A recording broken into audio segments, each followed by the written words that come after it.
Well, hey church, welcome to Life Group TV. And I don't know if you've ever experienced a season of your life where it just feels like someone's just turned the lights out. Like you had a dark season that you were journeying through, that you were walking through. And what we did is we looked at the story of Saul and his encounter with Jesus. And what we did is we pulled out 4 key promises of God that's going to help you in these dark seasons of your life, whatever they might be. And the first promise that we looked at was God has a plan for your life. And it was all based around Jeremiah 29:11, that he does have a good plan for your life, a plan for good and a plan not for harm. And we looked at the story of Saul and we see how he's held captive by this blindness after his encounter with Jesus.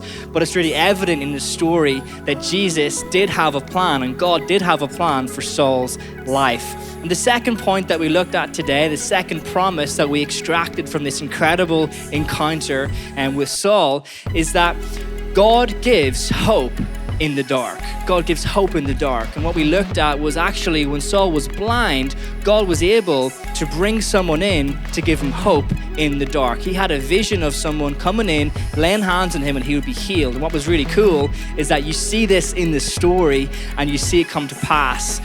And then the third promise that we had is that God uses broken people. God uses broken people. And if you look at the story of Saul, he's got an incredible story because actually he was one of the most screwed up, messed up guys that we probably come across in the Bible. He was actually actively killing Christ's followers, and then he has this encounter with Jesus, and then everything changes for him. And I love this because this is what God does. God uses broken people despite the fact that we're broken. And actually, it's probably part of the reason as to why he chooses to use broken people like Saul, like me. So hey, today, if you're broken, know this, that he does have a plan for your life and he does know how to use it for his glory and for his good.